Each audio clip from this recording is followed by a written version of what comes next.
Hello, everybody. Welcome back to the channel for another round table review. I've just been making my Sonic shield there and my screen and everything. Today I'm joined by got Josh on my left here. I don't know whether that'll be the same for people watching this, but Hello. Josh on my left. Pete is down below us in his Beep the Meep or the Meep t-shirts, There we are. specially worn for the occasion. Very, very nice stuff. Cool.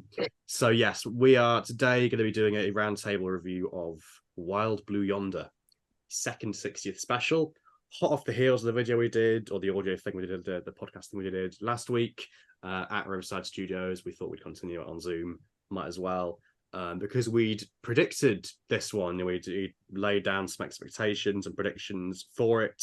We'd speculated about it, so it makes sense to kind of go back to that and review the actual thing itself, because I think those expectations and predictions and what we got are kind of quite different.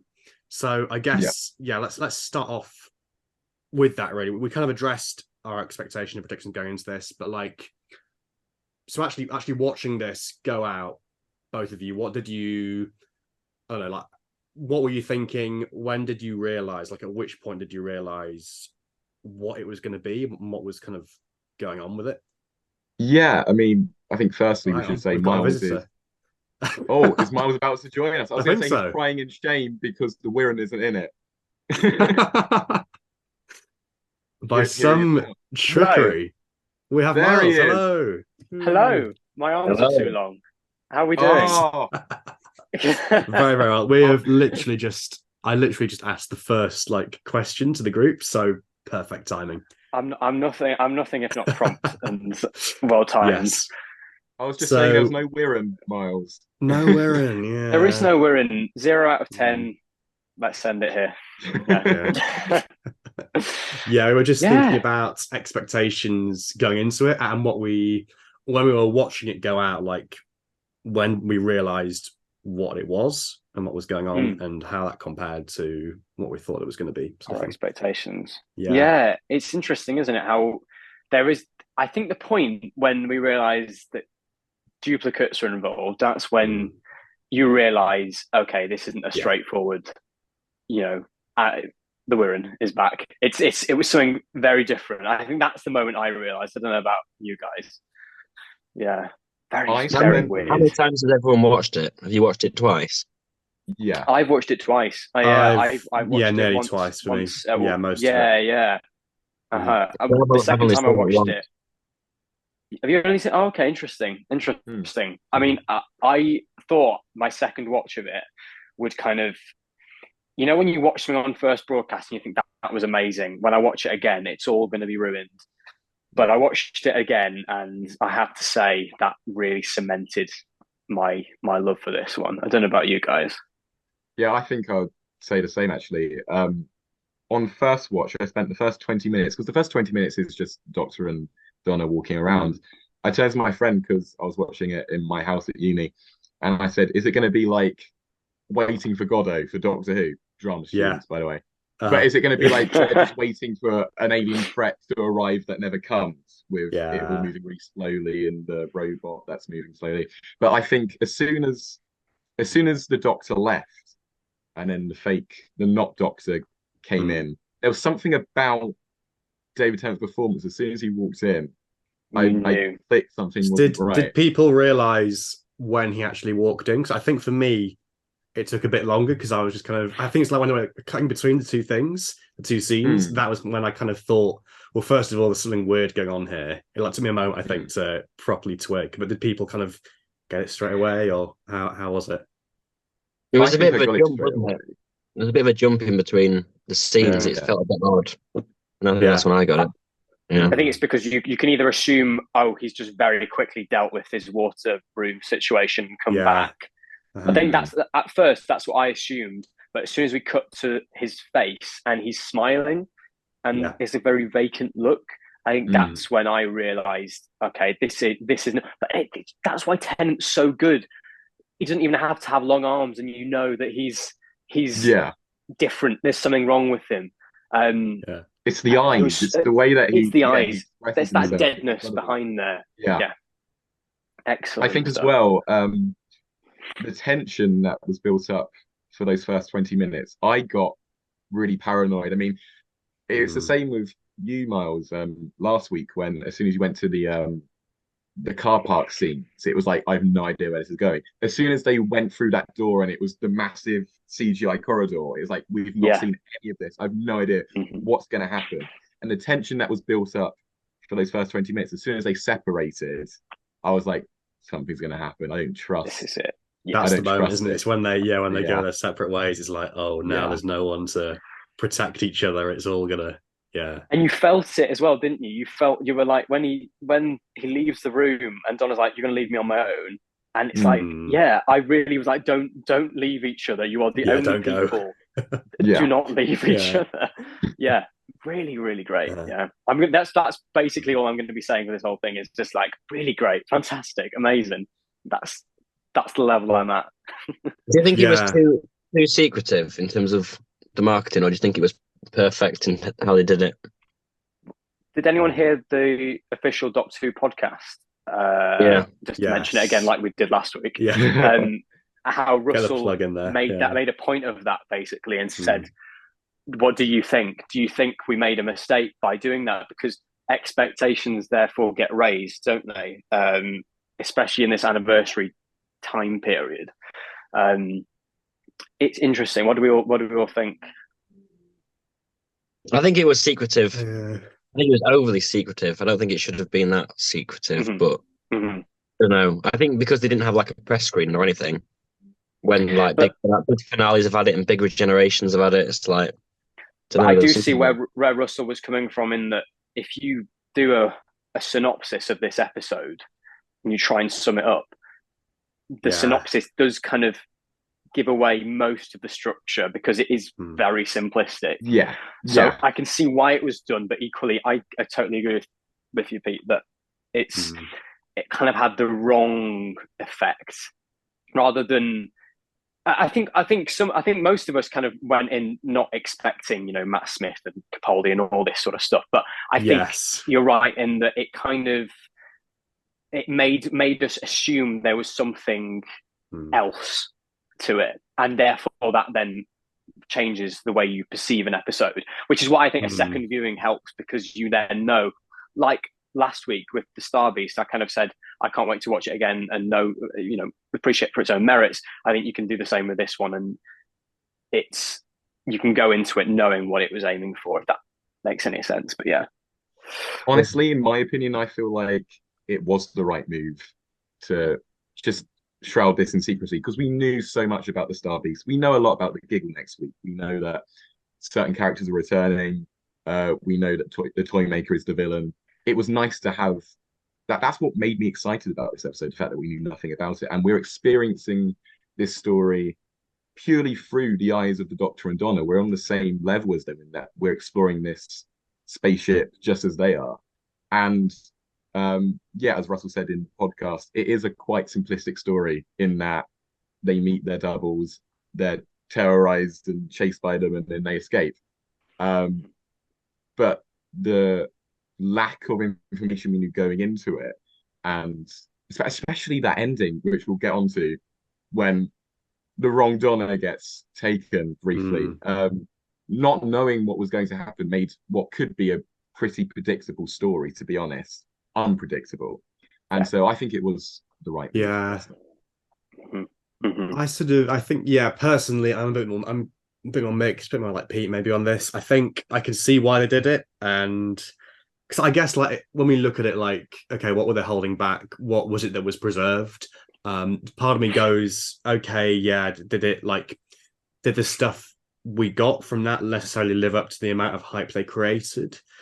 But then there was some nice stuff, like when you think about what was preserved, it's basically those kind of freaky images, like of the giant Dr. Don like running down the corridor and all that stuff, or of the hands, or it's those kind of images that stick with you, the kind of the freaky bits, jaw, whatever. Those are the things, I guess. So I still don't quite know how I feel about that. I think they did hype it up a little bit too much maybe, but then I suppose from their point of view I can see why they would do that. I don't know. Yeah. I think there's certain things that were done. There's holding back information, but there's also the way you deliver it. Like, I think putting redacted actors in Doctor Who magazine. Yeah. What else are you kind of prompting there? That's almost a bit like you're going, that was naughty. Oh, maybe yeah. fans will start speculating. If you just put Nathaniel Curtis and all these, Susan Twist, who it turned out was no more than a one scene character. Poor woman got speculated about so much, and she was like, I mean, wow, my career's peaked. I think if they just put those names in and then we could have speculated in different ways. We would have known, okay, these are our cast members and that's it. Stuff like that, I think, is probably a bit more. Yeah. All right, maybe you shouldn't have done that, if that makes sense. I think Russell said at one point in one issue months ago that there's another 5-word title for this that would have given the game away if we'd known it in advance. Does anyone have any ideas about what that might be? Because I don't think it's been said. I'm not sure. My arms are too long. Oh, maybe. Yeah. Sorted. I was going to say I'm not really sure about the whole Wild Blue Yonder thing in general and why does TARDIS played that song. Because I was thinking as I was watching it the second time, if I was to probably give this episode a title, I would have called it Slow, because the ship's moving slow and everything that the creatures sort of assimilate has to be fast and they beat them by being slow. I have no idea why the TARDIS played Wild Blue Yonder. Wild Blue Yonder, yeah.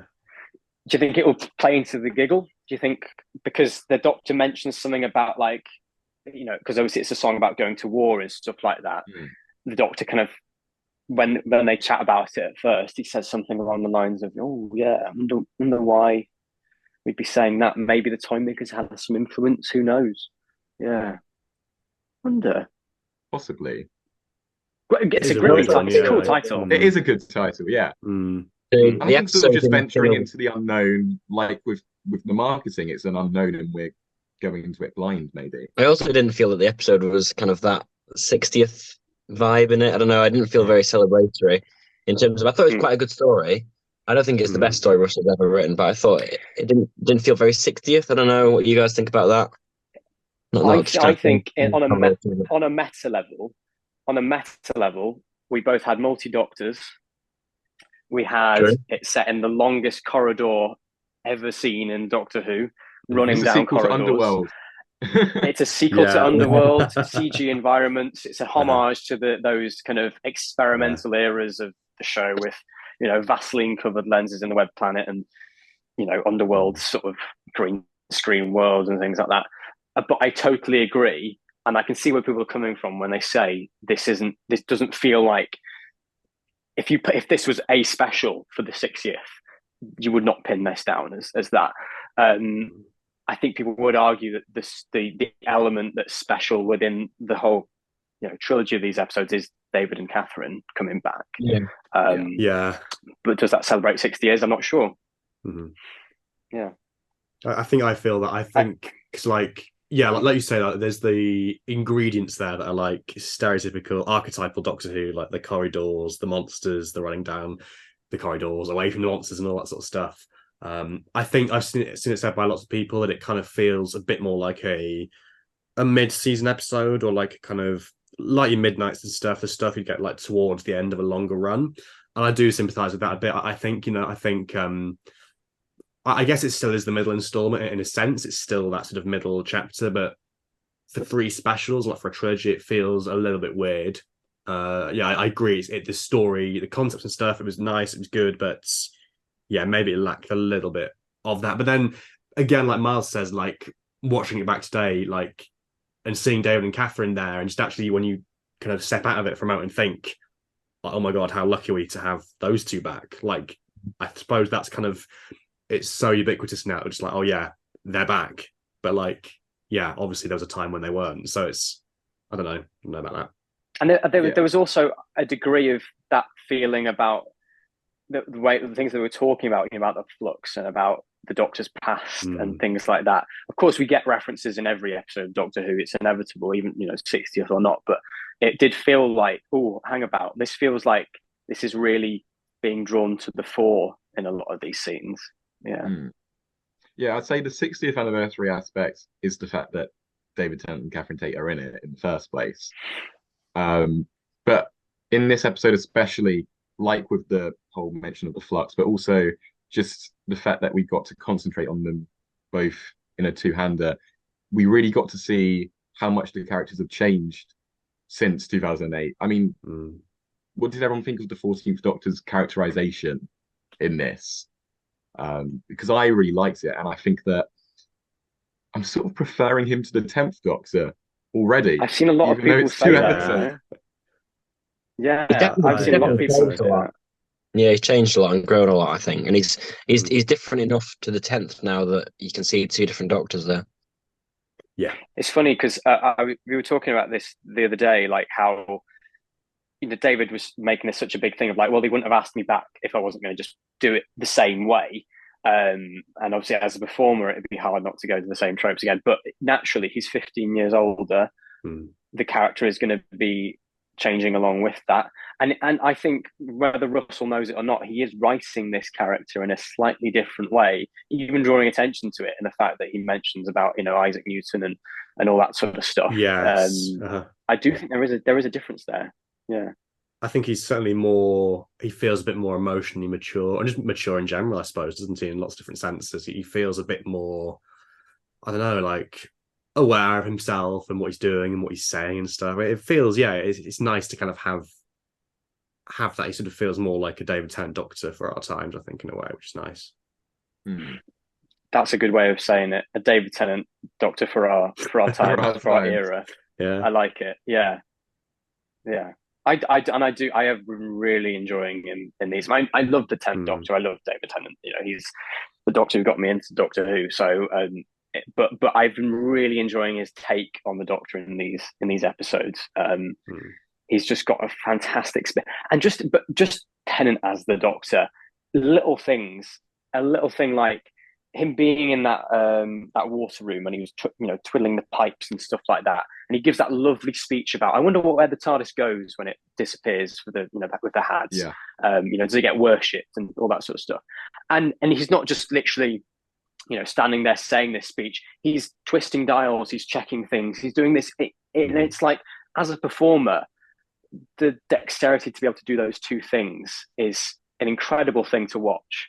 And it's so doctory. So yeah, I've absolutely loved him in these specials, and he's really got to show some range as well. It's not just been a fanfare of here he is back again. It's like, and here we're going to really give you some things to pull on and to try. Yeah. Give me a second. I need to go because there's somebody at the door. Oh, I will be back. He'll be back. In the meantime, I think on that topic, one thing I kind of want to throw out there to people, like, obviously this story, it's a two-hander. It's the Doctor and Donna, the 14th Doctor and Donna, David Tennant, Catherine Tate, and that requires, I think, a certain it requires certain things from your TARDIS team. Like, you couldn't have just had any TARDIS team in this, I don't think. It kind of needs that a Doctor and companion that know each other well, that are best friends. And I think, like Miles said, there are hints and beats there in the performances that are like, these are things both individually and between the pair as well. Like when he pretends to have been poisoned by that goo or whatever on the plate, whatever it was. Those little moments that like you can only do if you've kind of had those years of experience and stuff. Do we think this could have worked, or are there other particular companion Doctor pairings that we think it could have worked with as well? Or is this a kind of a Dr. Donna sort of concept and premise here? What do we think? I think anything with Eccleston in. Yeah. Good luck getting them back for it, though. Yes. Maybe not. Maybe not. That would be nice. I was so interesting that a bit myself when I was watching it. Yeah, I don't know. Yeah, it's interesting you say that as well, because technically this is the 14th Doctor's second episode. Any other Doctor's second episode, they'd be still establishing those relationships with the companions and all that sort of stuff. And your second episode would be about them getting to know each other. But you're right. Yeah, but in this instance, we've already got that set. Got it. Yeah, exactly. And so you're right. I wonder, it would have to be very far down the line in terms of a Doctor and companion. Would it be an 11 and Amy kind of story? You know, I could see maybe them two having that. Sure. 12 and Clara.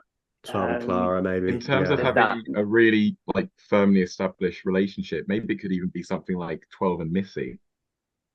Yeah. Very interesting. Yeah. That'd be quite good. I can imagine a Michelle Gomez with really long arms chasing. Yeah. I like that. I guess Dolman, Capaldi. 13 and Yaz could have been quite good. 13 and Yaz could have been quite good. Could have worked, yeah. That was one that I immediately kind of leapt to, obviously, as the most recent TARDIS team. I was kind of thinking to myself, would that work? I don't know. I couldn't quite picture it, but maybe it's a weird one, yeah, because like it's that image kind of where you've got like four of them together, like the two Doctors and the two Donners and stuff. And I kind of think to myself, what would that look like with like 13 and Yaz or whatever? How would that work?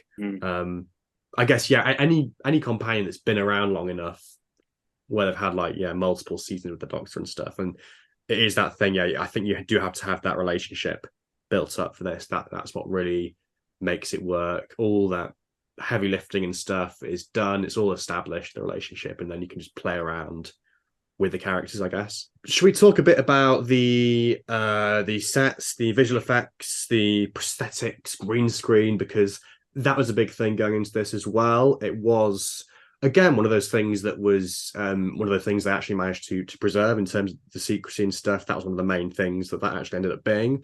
So like that massive corridor, and then I suppose the kind of the monster effects as well. What did we think of all of that sort of stuff? I really liked this episode.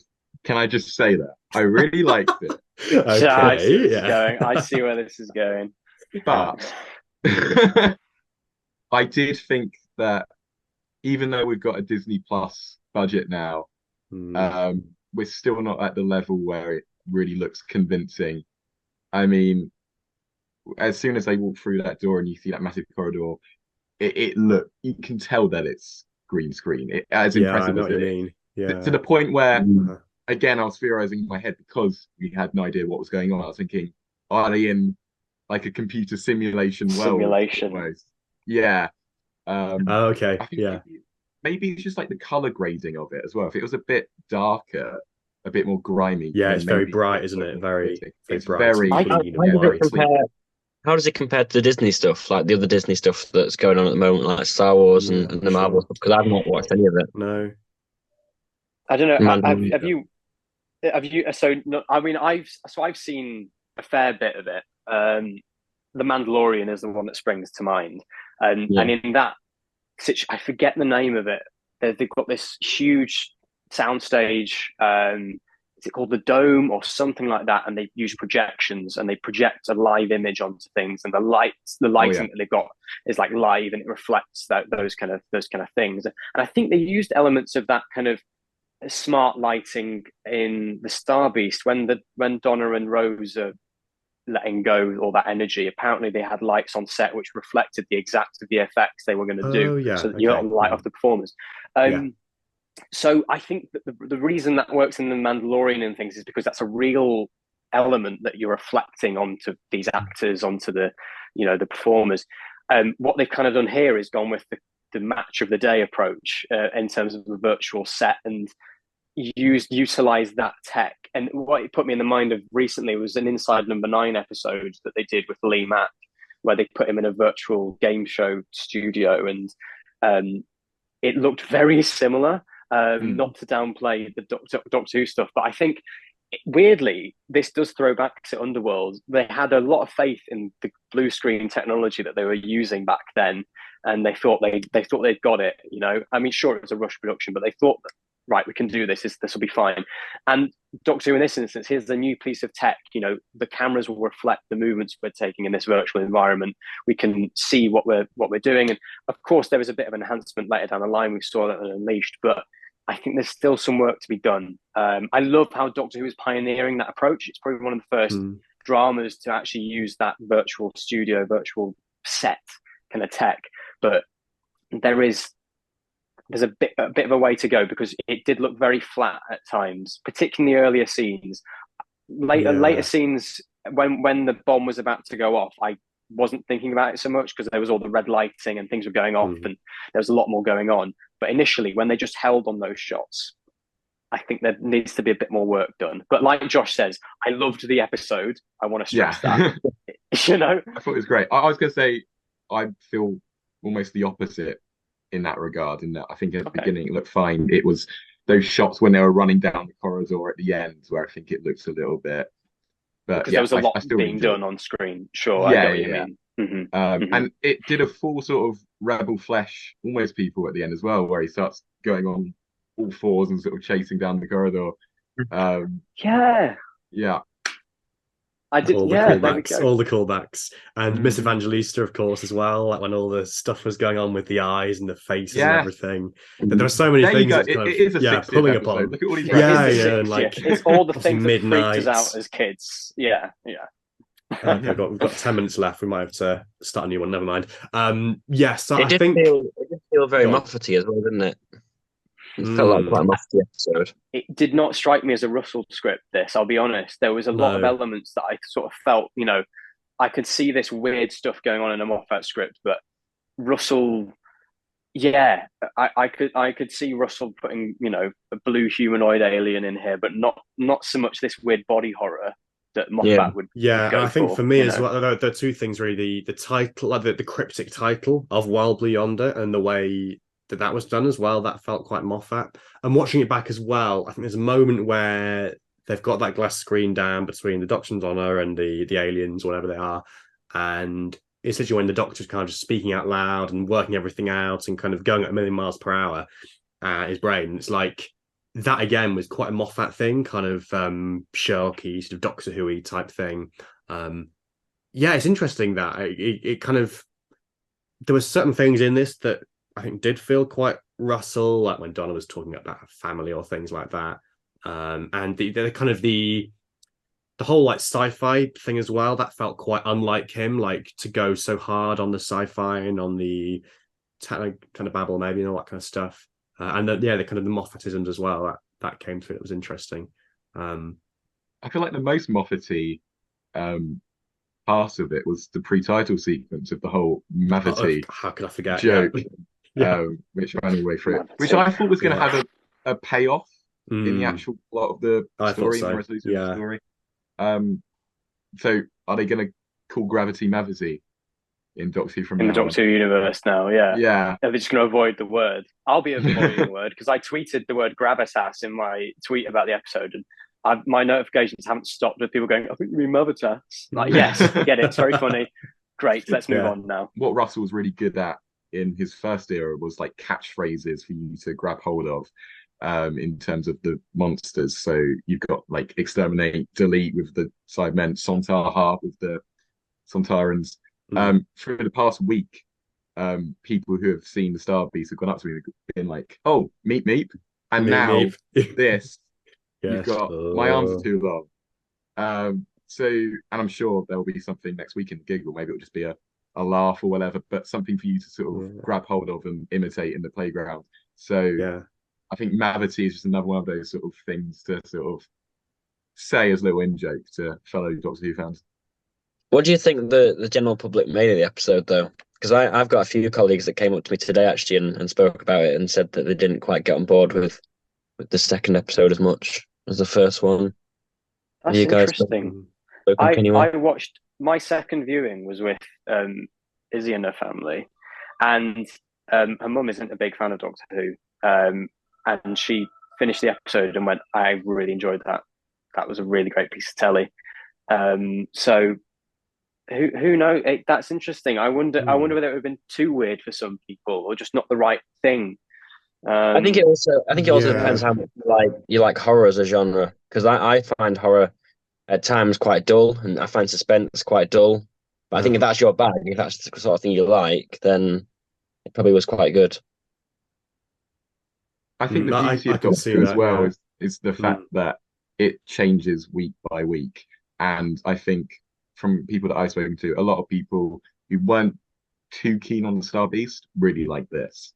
Yeah. And so I think, and it's mainly actually people who are more long-term fans seem to have enjoyed this rather than sort of returning fans who really seem to like last week's one.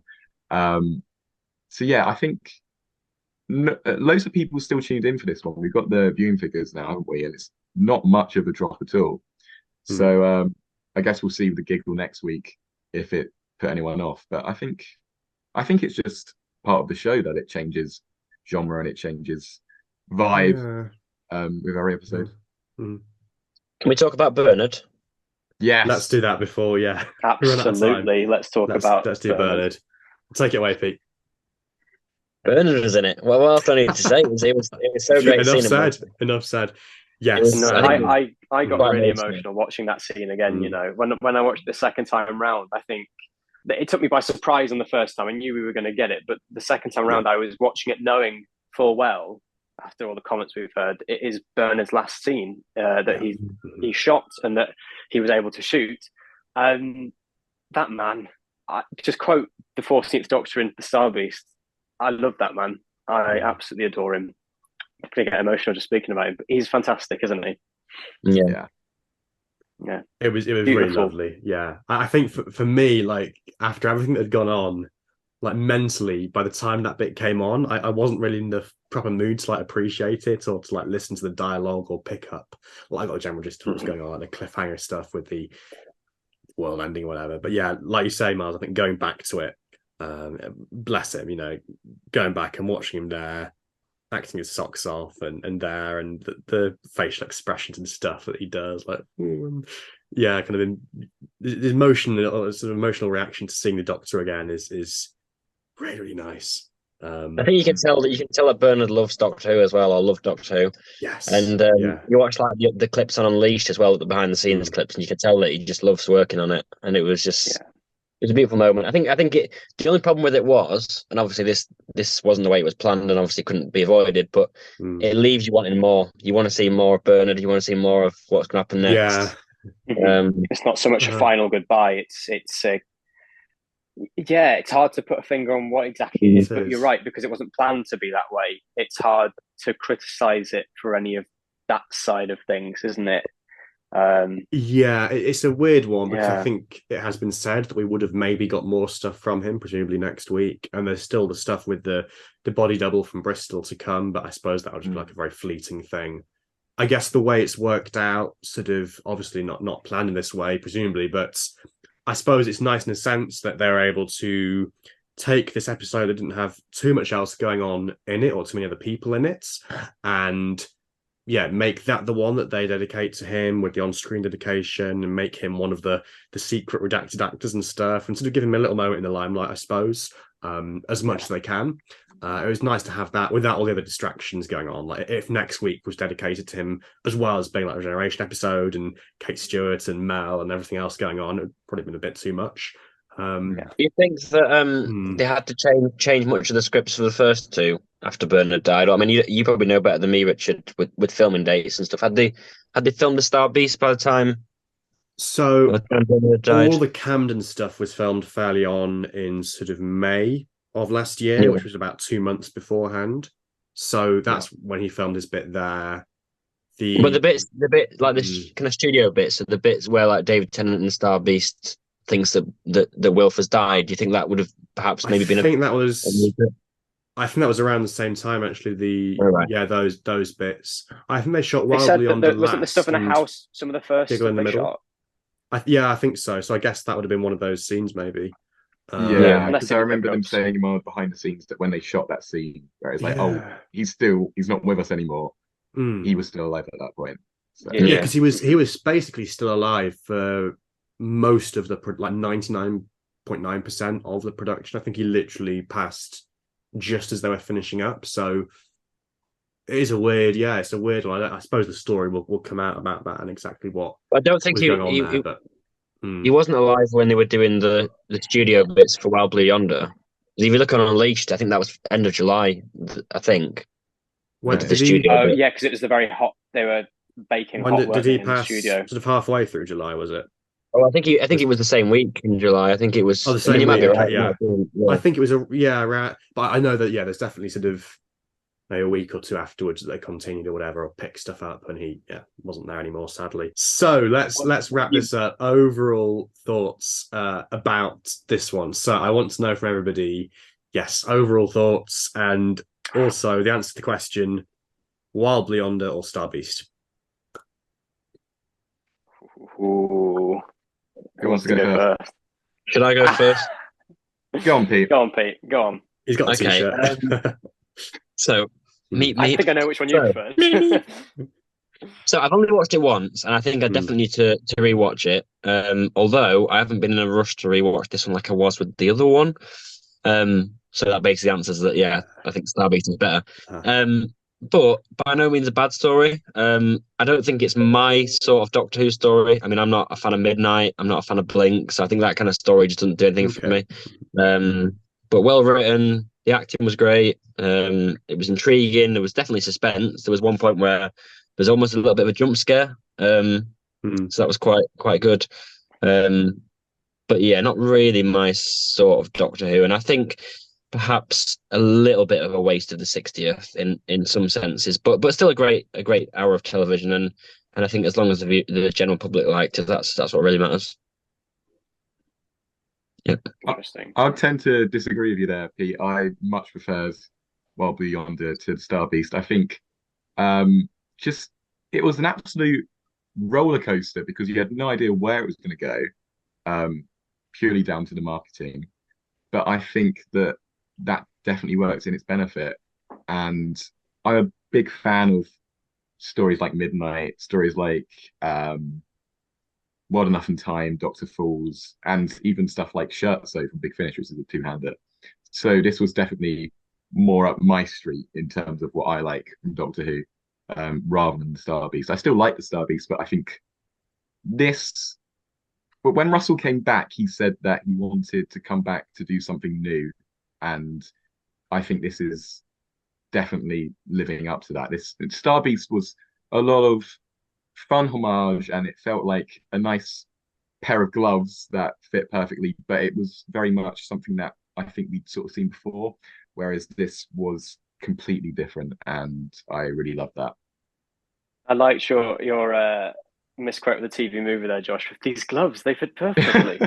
They're anti-radiation gloves. Anti-radiation gloves, yeah, because you must have special gloves to touch the Daleks, of course. Of course. I'm with Josh on this one. I did prefer it over the Star Beast. Star Beast was warm, cozy, series 4-y, if that's a word. It's going to go in the dictionary. I thought that Wild Blue Yonder really did push us out there into the Wild Blue Yonder. I can see the point of view that for a 60th anniversary special, it might have been a bit of a waste of a slot in terms of the celebratory aspects, but I don't think it was a waste of having Tennant and Tate back together and going, let's give them a cracking piece of telly to really get their teeth into and to show them what they're worth. I think I feel like I should just say that I didn't hate it, and I definitely enjoyed it. Exactly. Yeah, I just think my version, the Doctor that I like has a little bit more comedy and a little bit less of the kind of horror suspensey stuff. But absolutely, I think actually, I mean, I don't really go on Twitter that much, but Gallifrey Base and other places seems like this one's gone down quite well with fans. So it's gone down. Well, we can see on here, you guys loved it, didn't you? So but it is a real mix because it's a different kind of Doctor Who. It's sort of like what we've had before, but it is. I think this is very, like Josh was saying, Russell's come back and he's really given sort of something new here, which I am so happy with because it really defeats the argument, well, you're just going to get Russell back to do the same old, same old. He's gone here. No, I don't think that's going to be the case. I think there's elements of old stuff in there, obviously the homage in terms of a giant corridor and all that sort of stuff, but I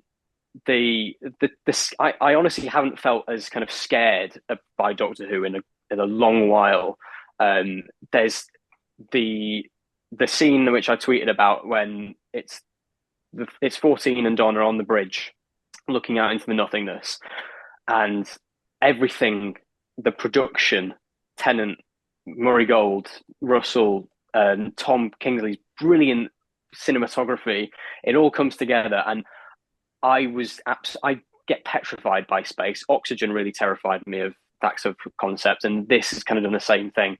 It's terrifying, and I really think Tennant and Tate just gave their A game. They really got to have some meaty scenes of dialogue. We had some real emotional kind of stakes in there in terms of their friendship, in terms of calling back to the Flux and really making that a massive deal within the Doctor's life, although he said half the universe, and I swore it was like 90%, if I remember rightly. Do we remember that figure? I don't know. I mean, not that it's 2 years hugely ago. important. I can't remember. But the fact that got used in such a brilliant way, like Russell used the Time War almost when he came, brought the series back. It all came together fantastically, and right up till the end, we were still guessing, to the point where I honestly thought, right, he's going to kill Donner. I thought that, yeah, 99% sure until the very last second, and that takes some doing to really convince your audience of that in this day and age, when we've seen all that footage of her in the giggle and all that sort of stuff, and I still thought otherwise. Because I thought maybe he'll do something where Donna dies in this one, and the next one it's the clone. It's the clone. Yeah, I was exactly. He probably was not going to do that.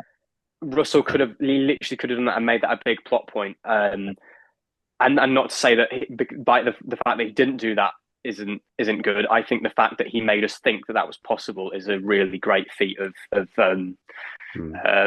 his writing and just everything coming together. So yeah, I can confidently say, having watched it twice, this is up there for me, which is shocking. It's not like I didn't expect that, but how brilliant to feel like we've got in my eyes a classic already, right up there. So yeah, I quite liked it. In short, it was all right. Another thing I wanted to quickly say as well, because you mentioned the whole Flux thing and it being like the Time War. I think that the way that it's been used here, and if it's used again going forward, the Flux can sort of be a good way of linking, because we're starting again from season 1 with this new era of Doctor Who. I think the Flux, like the Time War, will be a good way of linking the new version of the show to the old era of the show, which I really like. It's like a good reset, isn't it? I suppose another reset, definitely. Yeah. But it's from like a different perspective, because in stuff like Stolen Earth, you hear the Doctor talking about the Nightmare Child with as much weight, but we have no idea what it is. But this time we've seen it, so that's very interesting. But the interesting thing is, if you're a new fan, let's say you're watching this on Disney Plus and you've not watched all the other seasons, the Flux will be something like the Nightmare Child, where it'll be like, what's the Flux? Exactly. You don't need to know. Just as Russell has, like, I don't know, Trisha Delaney down the street. We never see her, but it's just like real people in everyday life. We don't meet everyone. We can't see everyone. Until Big Finish gets around to it. Until Big Finish gets around to it, we'll see Trisha Delaney fighting the Flux and everything. But I think that's so right. You don't need to even have seen it. If characters are reacting in such a way as to give it that weight, then it can be exactly like stuff that we've never seen, if it's used in the right way. And boy, was it, fantastic, brilliant stuff. See, for me, I'm actually going to go with Pete. I'm going to say Star Beast over this, perhaps controversially. Okay. Room.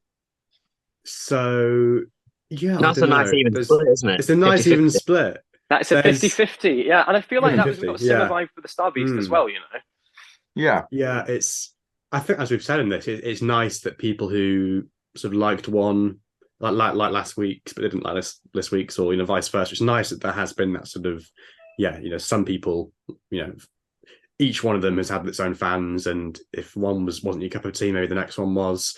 I mean, people on the channel will have heard my thoughts already. I think having watched it again, I'm a little bit more decided. I get, there's a lot of nice things in this. I think particularly the kind of middle sort of like from the 20-minute mark where we realize what's going on, sort of right up to the end, very strong. Less so maybe the initial 20 minutes. But yeah, like Pete, didn't hate it. I do usually like the weirder stuff, like you're having Sensory Midnights and things. Maybe with this just needs a bit more time, but equally, I think, Star Beast, I'm kind of surprising myself with this, but I think, the kind of the big explosive epic one, probably the same for next week as well. I'm sort of, leaping towards them a little bit more than this, I think, at the moment in terms of rewatching it and stuff and vibing with it. But we'll see going forward. There we go. I do want finally a prediction from the giggle from everybody. I'll also say as well, actually, I was telling Miles this the other day. I noticed in the Radio Times cast list for this, there is a returning actor that I don't think I've seen anyone else talk about, and it's not too much of a spoiler or anything, but it's something that will get you excited probably. Trinity Wells has been confirmed to be appearing in next week's episode. So I will leave you with that. What other predictions quickly? Anything? Avoided the leaks, obviously. I think David Tennant's going to regenerate. No. Controversial. Oh, wow. I'm not sure if that's going to happen. I'm not sure about that. No. That's getting a bit I'm not sure about that. It's not like they've shown a shot of that in the trailer. I don't know. I think there's definitely going to be, and I think someone commented this on one of your videos, Richard. I was reading through some of the comments. The Dave Tennant regeneration isn't going to be as clear cut as some of the other ones. I know there's definitely been a few rumors around that, but I know that they wouldn't put it in the trailer if that was the regeneration. I don't think they would anyway. No, it's probably not if it was the exact moment. Yeah, the exact moment comes early on, doesn't it? Maybe. Well, to be fair, I thought that was the Twice Upon a Time trailer because that showed the shot of Capaldi regenerating, but that was the actual shot. So there is a precedent of it being a real one. Oh, really? Okay. I mean, that was Twice Upon a Time, but yeah. We could have seen any of that, and it still would have been just the same. I've got a mad prediction that I was literally thinking about earlier today. It's a very niche one. I don't think it's going to be like plot changing. However, I was thinking about the toy maker. The toy maker is an immortal being, can change their face. We don't know where they're from. I think it will either be revealed or it will be hinted at that the toy maker comes from the same universe as the Timeless Child. Oh, okay. I like That's it. my prediction. I like it. That seems like the thing Russell would do, you know? Yeah. Mm-hmm. Yeah. Okay. I've got two smaller predictions as well, which I think I mentioned to you guys in person, and I think other people have suggested that they may happen, and they may not happen, but just predictions. I think the first one is that I think the toy monsters will have something to do with it, whether they'll get turned into real monsters or they'll be in it in some capacity. From Star Wars. Yeah. Okay. Yeah, it's whether the toy maker is the one that's been buying them and then he's going to turn them into real monsters, or I don't know, something to do with that. Yeah. The second prediction I had was that obviously the intention in the Celestial Toy Maker originally was to turn William Hartnell invisible, and then Patrick Troughton was going to come on, or another actor was going to come on. So I think perhaps they'll do something with that with the regeneration. So Dave Tennant will go invisible, and then we'll see Shooty going, "What the hell's going on?" And then maybe there'll be Dave Tennant come back for a little bit, or there'll be a bit of a kind of crossover. I'd kind of piggyback on that a little bit for my sort of theory that I think Shooty is going to possibly pop up maybe at the halfway mark rather than at the very end. I think so. I think he's going to be a very big part of this special. Just to reiterate what we said last week, I've not heard any of the rumors. I've really stayed away from that. But I think that it's very possible that he will be popping up early in this special. Let's see if it's bang on the 30-minute mark. I'm not too sure. And I also think as well, people have been a bit disappointed in terms of the amount of anniversary stuff. I think probably the giggle is going to be the one that we're going to have the most references, and not necessarily, returning cast members. But we know we've got Mel, we've got Kate Stewart, we've got all the toy maker. Has Mel been announced, or is Mel just? But she's in. For some reason, she hasn't. So she's in she's in the background of. Her name. I don't think she's in the cast list, but in some of the release. But she's in the background of a new photo. In the background, like there's her and Donna in the background, and it's like all blurred because they're not in focus. Is that the one of Tennant on his knees and there's everyone aiming the guns at him? Yeah, and she's with the petals behind him, and obviously in that Disney trailer as well. So she's like in Wilf. It. They didn't. We kind of knew we knew Wilf was in it, but they didn't officially say so until the episode went out.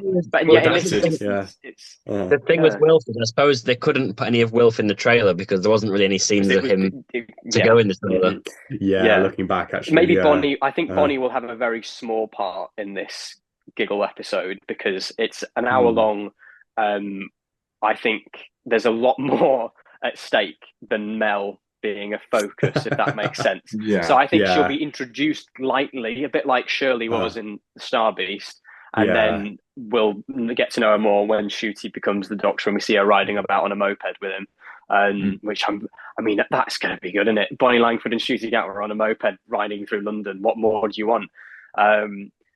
I think that having Mel and having all those little elements will satisfy that fan itch that we've been having ever so slightly. You know, even though I've loved these episodes, but I think I will admit we've been waiting for that 60th anniversary hit, and I think the giggle will kind of do that for a lot of people. But I also think it's important not to get your expectations too high, and I think perhaps since Wild Blue Yonder, especially, I think my expectations are a lot lower. Not in terms of getting a good hour of Doctor Who, because I think it'll be a good episode of Doctor Who, it'll be good fun. But I think I can't go into it now expecting Christopher Eccleston to show up, because I don't think that's going to happen. Not that was on the cards anyway. But I get what you mean. I think my expectations are at the level in terms of what we know. Like, I know we're getting Kate, I know we're getting Mel, and I think that those kind of things are like what I think is Russell's kind of, here's your 60th anniversary hit. I mean, the Toymaker in and of himself is a great returning villain. Yeah, massive. And we're going to be getting a flashback. We know that to the Hartnell stuff. Who knows in colour? Has that been announced that we're getting a flashback? I'm sure it's been said somewhere. In an interview, I think it's been said. Yeah. I think Russell said we've used clips of the original Toymaker stuff. So, I mean, that would be nice. That would be a real nice treat to see it in colour. That would be very nice. However they incorporate it. I do hope so. I think, hopefully it'll be in colour. Because that's Russell's thing. He's been saying now, hasn't he, that we kind of want to do things in colour if we can do. So for the kids, I think that's a fairly good, that can be another little prediction as well. It'll be in colour. So there we go. One final thing, though, as well. Yeah. Do you think we're going to get an explanation for why the 14th Doctor looks like David Tennant? Or do you think it's going to be glossed over? I think there'll definitely be in terms of a reason. I think there'll be something to do with the Toymaker said. I don't think it'll be made a massive thing of, other than, again, if he has a big involvement in this regeneration as well, maybe it will. I don't know. He did reference it again, didn't he, when he was looking at the big face? He said, I wonder why the face came back. We're not this big. This big. Yeah. Given the reason that he keeps bringing it up, you would think so, right? Again, hopefully. I mean, I don't know whether the leaks have revealed anything in terms of that, but what was interesting as well, actually, is that was anything leaked about Wild Blue Yonder?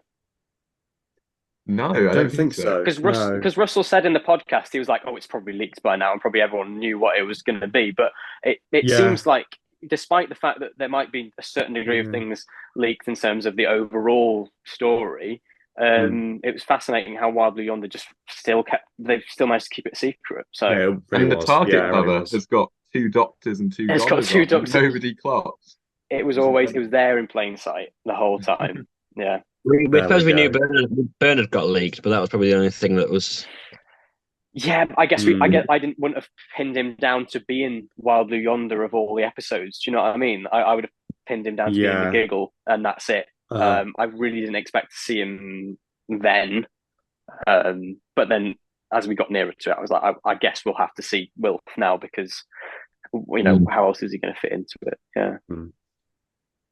There we go. There we go. Big fat video full of thoughts on Wild Blue Yonder and some predictions there for the giggle as well.